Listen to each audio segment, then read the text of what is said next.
the only way we can validate our kids is if we validate ourselves. Welcome to the Connect Method Parenting Podcast, where correction is out, connection is in, and your kids want to listen to you.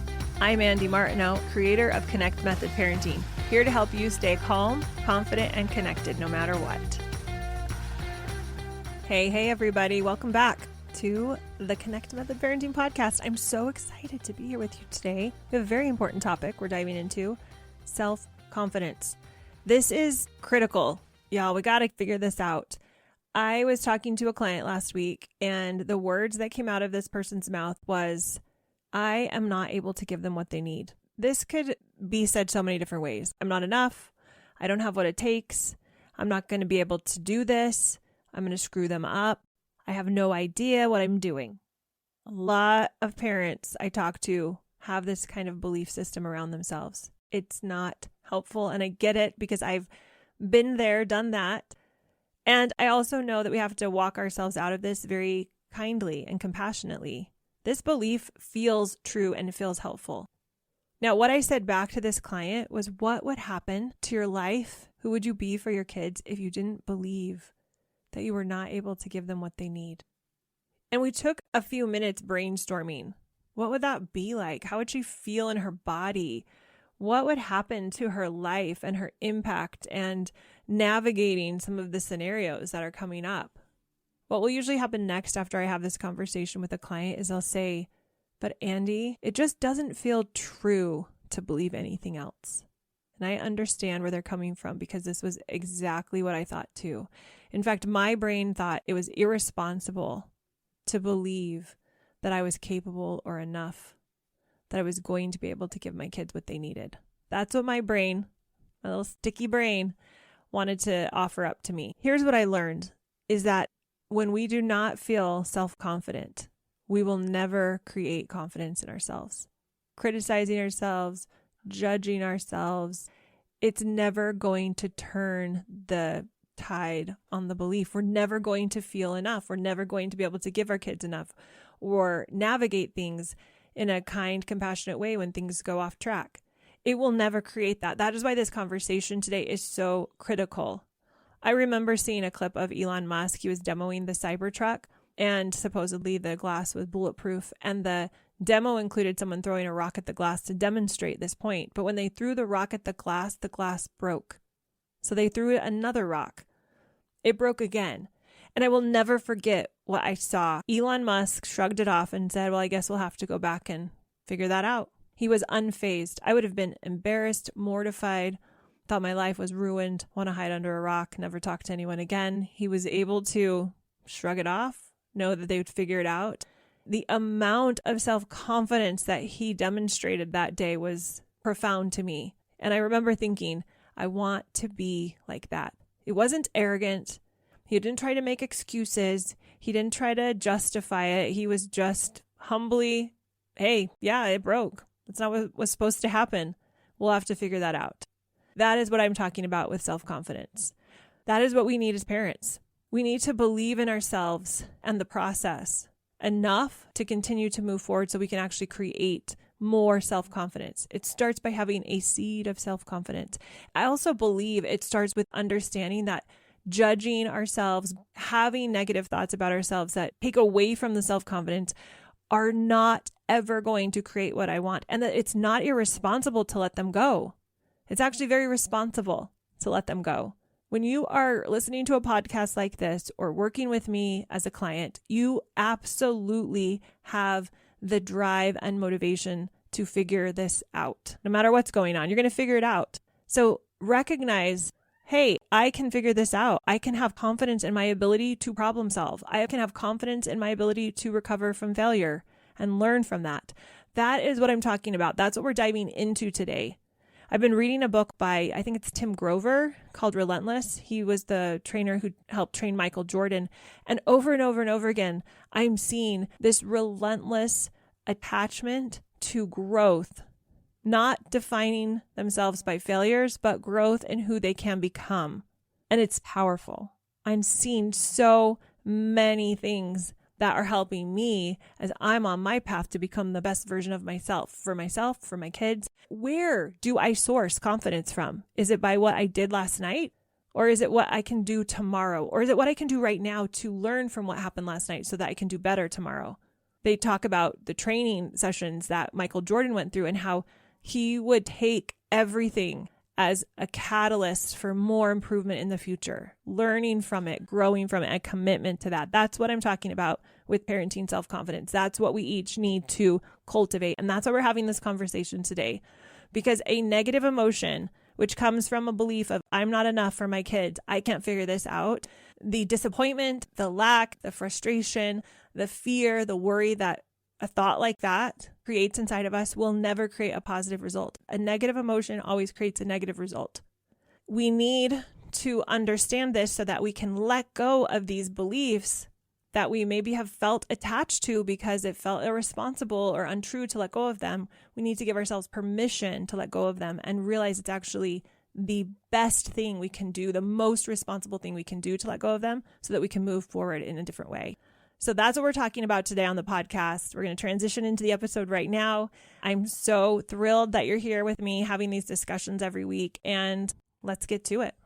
We have the best of intentions, and yet situations present themselves, and sometimes we get a little bit thrown off, or we don't stay at our highest level of how we can respond to our kids. There's so much power in being able to look at it with curiosity and taking a step away from the judgment that a lot of us have. I'm the queen of beating myself up. It takes a lot of intentional effort to look at it with curiosity. The fact that that was the best I could do in that moment because of how my nervous system was, because of all the situations, the behaviors, all of the things that were happening at the moment, to give myself permission to be at peace, that was the best I could do. And I'd like to do better in the future.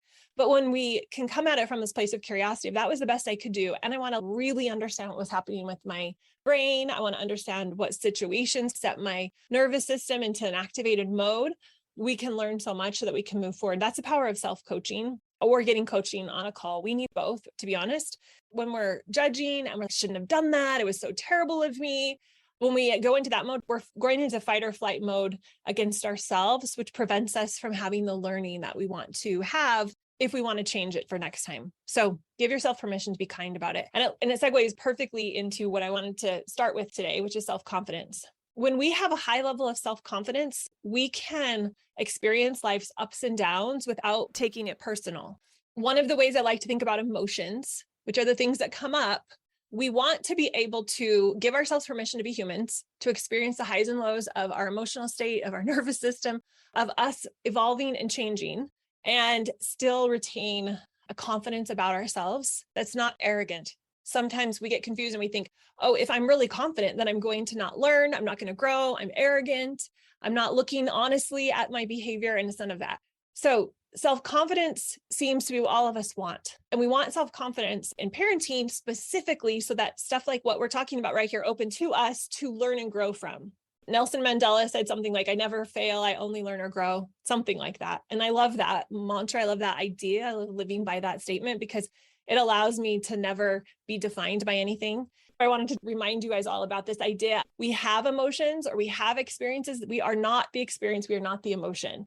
And in English, we say, I am frustrated. In French, they say, I have frustration. And I have been trying really hard for the last few years to get myself in a place where I just have this and it's momentarily, it's a cloud passing over the sky. I'm the blue sky. And sometimes the clouds pass through. Clouds are always passing through. And even if they're stormy and dark and cause some rainfall, which we might love or might be inconvenient, we're here to experience all of it. And we know ultimately the clouds are passing through. They are not the sky. We're never like, I guess the sky is now a bunch of clouds and it's never coming back. We know that the sky is blue. Just like we know that we are loving and kind and worthy. What is it about self-confidence that makes it an attractive feeling? Think of it in parenting. Why would that be helpful? Why would being confident be an ultimate identity trait that you want? Why? Self-confidence instructs people how to think about you. We teach people how to treat us by how we treat ourselves. Does that make sense? So this goes with our kids too. If we treat ourselves kindly, if we believe in ourselves, we are showing up with that energy. We're showing up with that way of being. And we're saying, hey, this is how you can treat me too. We're setting the example. So self-confidence makes it easy for people to like us. It suggests leadership. As humans, we're a pack animal. We want to find the leader. We want to follow her. Self-confidence is one of the traits of a leader. And when someone is in a leadership space, if they're showing up and I got this, I'm going to figure this out. This is what we get when we're curious. If we're beating ourselves up, we're not showing up as powerful leaders to our children or to ourselves. When we are being self-confident, our kids can sense that. They are more likely to listen to us. They're more likely to follow us. They're more likely to want to emulate us. I want you to think about it in other examples where you have someone in your life and they're showing up with a compassionate confidence. They're compassionate, they're kind, they have this loving kindness energy around them, but they're also very confident in themselves. We naturally gravitate, we feel safe. And neurologically speaking, we are a pack animal, just genetically, and we do want leaders to follow. And when we have someone that's in a leadership position, we really do feel like they can figure this out. They have my best interest in mind. Our nervous system can relax because we can trust that someone else is going to help make the situation safe. So that's another reason why we want to offer that to our kids. They want to follow. They want someone to help them figure things out. They want to know that we can figure stuff out, but not because mom said so and I'm the boss, from a compassionate space. So we want them to want to follow us and to want to listen to us. And that doesn't come because we're arrogant or avoidant. It comes because we're confident in ourselves and our abilities. It doesn't mean we're perfect. If you're new to Connect Method Parenting, I have a great way for you to get started.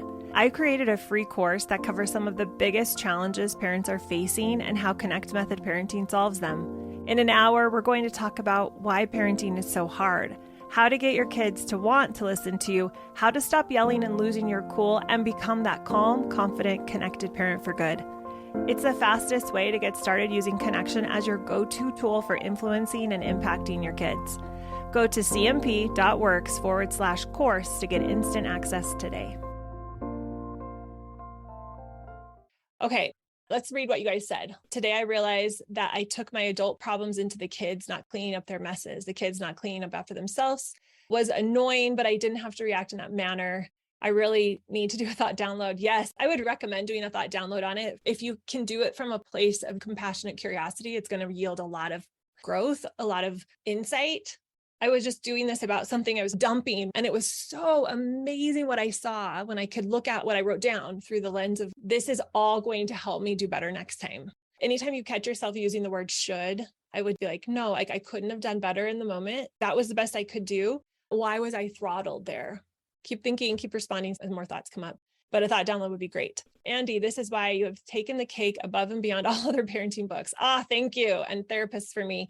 Because you're the first person that validates parents in their weaknesses. Yes, thank you. I'm glad you're hearing that. I hope everyone's hearing that. It's okay to be where we are. It's okay to love where we are and even to just get curious about where we are. Most say it's important for kids to receive this from their parents, but if the parents can't learn to be gentle and accepting of themselves first, despite weaknesses, is definitely a prerequisite for loving our kids and their weaknesses. Confidence equals not wasting time with doubt and shame. It's way more effective and efficient. I love those insights. Thanks for making those comments. Yeah, the only way we can validate our kids is if we validate ourselves. And the better we get at validating ourselves, the more confident we're going to be. So self-confidence exudes positivity, and that's attractive. We love to be around people who help us feel better. So self-confident people have positive thoughts about themselves, which in turn create positive thoughts towards others. Isn't that so great? So as you look at the last thing you did that maybe you're like, that wasn't exactly where I want to be. And if you can just exude positive energy, curiosity. It's so fascinating. That grows your ability to do that towards yourself. I just think what you're going to be able to offer your kids when they have what they might call a mess up or a failure or a meltdown, you practice doing it to yourself, which is the first place we have to do it, validate and love myself where I am. Now I can be that for my kids. And that is so great for their nervous system. So self-confidence is based on our mindset. And there is a difference between confidence and self-confidence. Confidence can be specific to a practiced skill or talent. Self-confidence is this overall mindset about your ability in all areas of life that matter to you. So a growth mindset breeds self-confidence. A fixed mindset relies on external input. Does that make sense? Let me say that again. A growth mindset breeds self-confidence. So when I say growth mindset, that would include the feelings and attributes of curiosity, of compassion, of empathy, of believing we're doing the best we can. Those are the kind of thoughts like, I believe I was doing the best I can. I really want to get curious about this. I want to do better next time. And the ingredients for me to do better next time are inside this situation where I didn't hit my max capacity for love. But it's not because there's anything wrong with me. It was just, what are the circumstances? What are the thoughts? What are the things that were going on that led me to be throttled there? And I'm committed. That's another thing that breeds self-confidence. I'm committed to figuring it out, but from a place of abundance. Like, I know it's in here. It's just being throttled by my nervous system or some traumatic event that happened or some lack of sleep or me not feeling well. So a growth mindset breeds self-confidence. A fixed mindset relies on external input. So it's externally, what is that? What is happening outside of me? And another way, really quickly, I want to just say this, hopefully one of these will click with you, is when we are in a growth mindset, that's when we believe we've had this emotion. I had the thought that my kids should be doing better. I have something instead of I am something. A fixed mindset is I am unkind. I should have done something differently. This should not have happened. That's this fixed mindset. So fixed traits, intelligence, beauty, heritage, typically that's what we call fixed traits. These things can't change. It is what it is. That keeps us stuck. And that goes back to, I am just a frustrated person. I have lack of whatever it is, like I am. And we really define ourselves by these things that are unchangeable. A fixed mindset sees failing at something as an expression of a character or trait flaw. I don't know how many moms, when my kids were little and I was homeschooling them, they'd be like, oh, I just could never do that because I'm just not patient. Oh my gosh, I'm like, you don't even understand. Neither was I. I just learned it through being home with them and having to be forced with them to deal with this stuff. So this idea, we have patience or we don't. We have unconditional love or we don't. We have the ability to handle the tantrum or we don't. Fixed versus growth. So growth mindset thrives on challenges and it sees failure not as evidence of unintelligence or not being capable, but as a springboard for growth and for stretching our existing abilities. So what is your belief about your capacity? I want everybody to honestly answer that right now. What is your belief about your capacity to love? And I want you to be honest. There's going to be a part of us that wants to give the right answer or the one that feels the best. But where we're going to get the most growth is when we're honest with ourselves. And there's part of me that wonders if I'm going to be able to get through this. There's part of me that thinks maybe I can't handle whatever it is. Where is your belief? Where's your cap? Where's your brain at right now? Do you believe it's fixed or do you believe you can grow and learn how to do anything? Is failure just feedback? That's what I love to think about. It's just feedback. Whenever I feel doubt, and I would include failure or frustration or I'm uncomfortable, that just means I'm absolutely on the right track, which is 100% true when we can use that as feedback instead of as evidence that there's something terribly wrong with us and we're never going to change. So self-confidence is a capability that we can develop through practice and repetition. Let me say that again. Self-confidence is a feeling we need to develop, and it helps us develop the capability to be able to do whatever we want, to take action, to fail, and to learn. So when you take action, you either do or do not get the result you want. Those are really the only two options. I'm either going to get what I'm hoping or I'm not. That's it. It's not that scary. It feels really scary in our brains, but it really doesn't have to be that scary. If we can look at it, like every time I go wake my kids up in the morning, or I try to have a conversation with them that's kind and loving, or they're fighting in the other room and I'm going to go in there and take action and try to do something about it. They're going to get the result I want, or I'm going to get the result I don't want. Either way works. Either way I learn.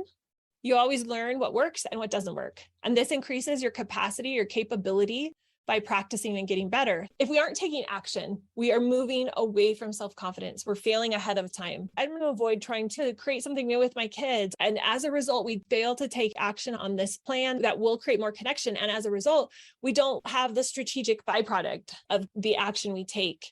Failing sometimes is the best thing that can happen to us. Accidentally slipping back into old patterns can be the best catalyst for our growth, to take it to a whole new level, to solidify the things we've been working on even deeper. That's what happens when we look at it from a place of growth, from a place of I was doing my best. I never fail. I always learn and grow. So failing ahead of time, we don't engage, or when we beat ourselves up, which is failing ahead of time, get caught in judgment, which we might for a little bit. I still sometimes will get caught in judgment about myself and then be like, wait, stop, pause, interrupt. That's me not actually using the raw materials from this experience to help me do better. I'm just going to get stuck in this messiness of it. So we want to go in and evaluate and learn and grow from it, be honest, because that allows us to move forward. When we don't do that, when we don't get curious, we don't do the thought download, when we don't do our steers, then we don't get to have the benefit of learning. It doesn't catapult us. It's failing ahead of time, which teaches us nothing. Spinning in confusion for indulging in it for a long time and beating ourselves up. Most of us have been there. We've been there, done that. Me, I've done that.